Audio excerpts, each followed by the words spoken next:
साथियों नमस्कार। वैसे तो मैं राजनीति से जुड़े शो करता हूँ, लेकिन आज मन इतना दुखी है क्योंकि हमारा एजुकेशन सिस्टम जो है पूरी तरीके से लीक हो चुका है। आप सही समझ रहे हैं साथियों। नीट 2026 का पेपर जो है लीक हो चुका है और सिस्टम जो है पूरी तरीके से लीक हो चुका है। लेकिन साथियों एक बात को समझिएगा कि बार-बार नीट का पेपर आखिर क्यों लीक हो जा रहा है?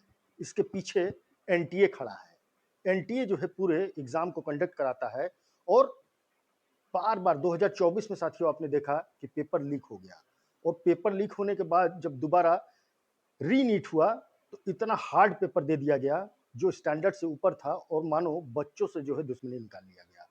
इस बार कहा गया कि रजिस्ट्रेशन फीस जो है नहीं लिया जाए। अरे किस मुंह से आप रजिस्ट्रेशन फीस की बात कर रहे हैं? आपको तो ये सोचना चाहिए कि जिन 20 लाख से ज़्यादा बच्चों ने नीट का एग्ज़ाम दिया, उसमें कई लाख बच्चे ऐसे रहे होंगे जो एग्ज़ाम के पहले जो है सेंटर पे जाने से पहले जो है स्टेशनों पे और बस अड्डों पे जो है पेपर बिछा करके जो है रात गुज़ारे होंगे। होटल का किराया उनके पास नहीं रहा होगा। न जाने कितने ऐसे परिवार रहे होंगे, ऐसे गार्जियन रहे होंगे, ऐसे माँ-बाप रहे होंगे, जिन्होंने अपने ज़मीन तक को बेच दिया नीट की एग्ज़ाम की तैयारी कराने के लिए। न जाने कितनी माएँ ऐसी रही होंगी जिन्होंने अपना मंगलसूत्र तक बेच दिया होगा अपने बच्चे को नीट की तैयारी के लिए और नीट के एग्ज़ाम के लिए। आखिर साथियों इसका ज़िम्मेदार कौन है? आप स्क्रीन पे देख रहे हैं साथियों, धर्मेंद्र प्रधान जी हैं। इनसे जब नीट के पेपर के लीक होने के सवाल को लेकर के जब पत्रकार सवाल जवाब करना चाह रहे थे, तो ये प्रेस कॉन्फ्रेंस से ऐसे उठ कर के भागे कि क्या ही ने कहा जाए। लेकिन साथियों, ये मामला बड़ा दुखद है क्योंकि कहीं न कहीं सरकार को ये सोचना चाहिए कि जो पेपर लीक हो रहा है, उसकी जाँच जो है सीबीआई से हटा करके सुप्रीम कोर्ट के रिटायर्ड जजों को दे देनी चाहिए, ताकि ये जाँच जो है निष्पक्ष हो। दूसरा साथियों, इसका सबसे बड़ा मुद्दा जो निकल कर के आ रहा है, जो लोग दोषी हों, पेपर लीक के मामले में जो भी दोषी हों, जिन्होंने पेपर लीक किया वो तो दोषी हैं ही हैं, लेकिन कटघरे में वो भी अमीर हैं, जो इनसे पेपर खरीदने वाले थे या पेपर को लेकर के बातचीत किए रहे होंगे। पर्दे के सामने साथियों, उनको लाना सबसे ज़रूरी है। जिस दिन वो पर्दे के सामने आएँगे, वो रईस, वो अमीर जब पर्दे के सामने आएँगे कि आखिर पेपर जो है, इनसे खरीदना कौन चाह रहा था? किसने इनसे कॉन्टैक्ट किया था? और इन दोनों पे इतनी कड़ी कार्रवाई होनी चाहिए कि रूह काँप जाए। तभी जाकर के ये सिस्टम जो है सुधर सकता है।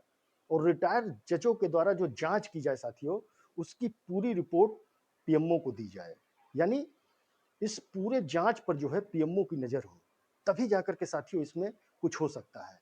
ज़रा-सा ये समझिए कि जो बच्चा हॉस्टल में रहता है, वो सुबह जल्दी उठ जाता है, कोचिंग के लिए जाता है, वापस आता है, एक टाइम खाता होगा, दूसरे टाइम नहीं खाता होगा, फिर सवेरे उठ जाता होगा, अपनी दिनचर्या में लगता होगा और अपने माँ-बाप के सपनों को पूर्ण करने के लिए माँ-बाप के साथ जो है वो बच्चा भी कितना संघर्ष कर रहा होता है। और ऐसे में जब पेपर लीक की खबरें सामने आती हैं तो कहीं न कहीं लाखों बच्चों के सपने तो टूटते ही हैं, साथ में उन गार्जियन के सपने भी टूट जाते हैं। ज़रा-सा ये सोचिए कि इन 20 लाख बच्चों में कई लाख बच्चे ऐसे रहे होंगे जो काफ़ी गरीब परिवार से रहे होंगे। हो सकता है कि वो बच्चे इस बार अटेम्प्ट कर लेते हैं, उनको कोई अच्छा कॉलेज मिल जाता, वो अपने माँ-बाप का सपना साकार कर लेते। लेकिन साथियों, जिस तरीके से 2024 में पेपर लीक के बाद 2025 का पेपर दिया गया, वो इतना हार्ड पेपर दिया गया, स्टैंडर्ड से ऊपर पेपर दे दिया गया कि माथा चकरा गया। और कहीं न कहीं कयास इस बार भी ऐसा ही लगाया जा रहा है कि स्टैंडर्ड से ऊपर का सवाल जो है आ जाएगा और पूरा दोषी जो है मानो उन बच्चों को ही टारगेटेड कर दिया जाएगा। ज़रा-सा ये समझिए कि जो बच्चे एग्ज़ाम देने जाते हैं, वो कैसे टारगेटेड होते हैं? उनसे कहा जाता है कि ज़्यादा पॉकेट वाले कपड़े पहन कर के नहीं आना है, बाल में क्लिप नहीं होना चाहिए, जूते नहीं पहनना है, जो पानी का बोतल लेके जाएँगे वो बिल्कुल ट्रांसपेरेंट होना चाहिए। लेकिन जो सिस्टम में लोग बैठे हुए हैं, उन पे कौन आखिर निगरानी कर रहा है?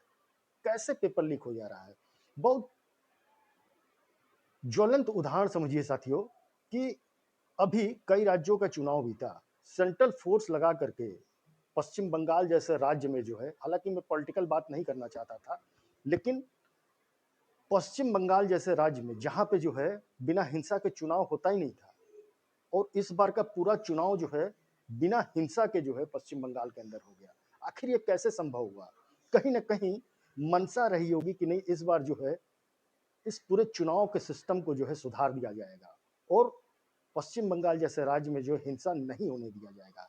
एक दो जगह की घटनाओं को छोड़ करके साथियों, सेंट्रल फोर्स ने ऐसा कमान संभाला कि परिंदा भी पर नहीं मार पाया, और पश्चिम बंगाल जैसे राज्य में जो है शांतिपूर्ण तरीके से मतदान हुआ और सरकार भी बन गया।